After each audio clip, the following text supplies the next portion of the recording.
करवा चौथ की पूजन सामग्री में सबसे आवश्यक वस्तु करवा होता है। यह मिट्टी का बना टोटी वाला छोटा सा कलश होता है, जिसके ऊपर ढकने के लिए मिट्टी का दिया होता है। मिट्टी की जगह पीतल का करवा भी लिया जा सकता है, लेकिन मिट्टी के करवे की अधिक मान्यता होती है। मिट्टी के 2 दिए करवे में लगाने के लिए कांस की तीलियां, पूजन के लिए कुमकुम, चावल, हल्दी, अबीर, गुलाल, मेहंदी, मौली, फूल, फल, प्रसाद आदि। रात में चंद्र दर्शन के बाद पति का चेहरा देखने के लिए छलनी, जल से भरा कलश या आचमनी, चौकी, करवा चतुर्थी पूजन का पाना अर्थात चित्र में जिसमें चंद्रमा, शिव पार्वती, कार्तिकेय आदि के चित्र बने होते हैं। करवा चौथ कथा की पुस्तक, धूप दीप, सुहाग की सामग्री जिसमें हल्दी, मेहंदी, काजल, कंघा, सिंदूर, छोटा कांच, बिंदी, चुनरी, चूड़ी, करवे में भरने के लिए गेहूं, शक्कर, खड़े मूंग। करवा चौथ पूजन विधि। सबसे पहले सूर्योदय पूर्व उठकर स्नान आदि से निवृत्त होकर अपने घर के पूजा स्थल को साफ स्वच्छ कर लें। भगवान श्री गणेश का ध्यान करते हुए करवा चौथ व्रत का संकल्प लें। पूरे दिन निर्जला रहें। सामने दीवार पर करवा चौथ पूजा का पाना चिपकाएं। नीचे चौकी पर एक करवा रखें जिसमें गेहूं, चावल या शक्कर भरे जाते हैं। सामने पाने पर गणेश जी से प्रारंभ करके समस्त पूजन सामग्री से पूजन करें। करवे का पूजन करें। करवे पर स्वास्तिक बनाएं, फल रखें, फूल अर्पित करें, कुछ मुद्रा अर्पित करें। करवे के ढक्कन में खड़े हरे मूंग या शक्कर भर दें। गणेश गौरी का पूजन करें। गौरी को समस्त सुहाग की सामग्री भेंट करें। इसके बाद करवा चतुर्थी व्रत की कथा सुने या पढ़ें। कथा सुनने से पहले हाथ में चावल के 13 दाने लें। इन दानों को साड़ी के छोर पर बांध लें। इस प्रकार 3 बार पूजन किया जाता है।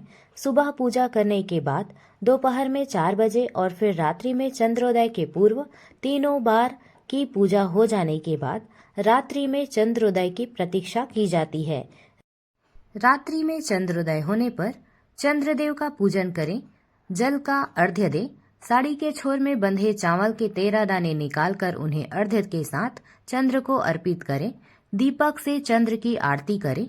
फिर छलनी में से पति का चेहरा देखें। इसके बाद पति के हाथ से पानी पीकर व्रत खोलें और भोजन ग्रहण करें। पूजा में उपयोग किया हुआ करवा सास या सास के समान किसी सुहागिन महिला को भेंट करें। करवा चौथ के व्रत की कथा। देवी करवा अपने पति के साथ तुंगभद्रा नदी के पास रहती थी।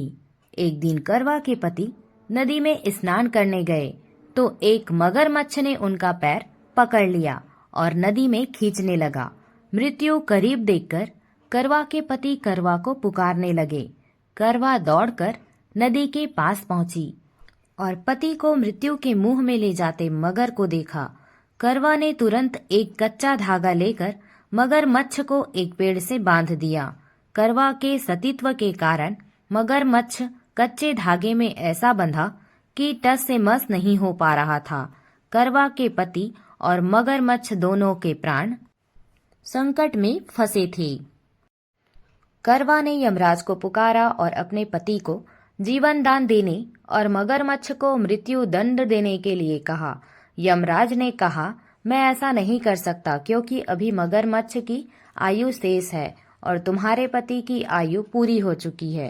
क्रोधित होकर करवा ने यमराज से कहा, अगर आपने ऐसा नहीं किया तो मैं आपको श्राप दे दूंगी। सती के श्राप से भयभीत होकर यमराज ने तुरंत मगरमच्छ को यमलोक भेज दिया और करवा के पति को जीवन दान दिया। इसीलिए करवा चौथ के व्रत में सुहागिन स्त्रियां करवा माता से प्रार्थना करती हैं कि हे करवा माता, जैसे आपने अपने पति को मृत्यु के मुंह से वापस निकाल लिया, वैसे ही मेरे सुहाग की भी रक्षा करना।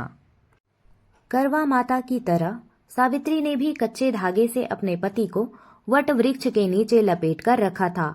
कच्चे धागे में लिपटा प्रेम और विश्वास ऐसा था कि यमराज सावित्री के पति के प्राण अपने साथ लेकर नहीं जा सके।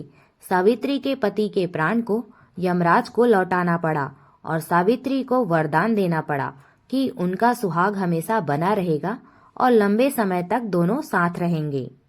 प्रेम से बोलिए करवा माता की जय।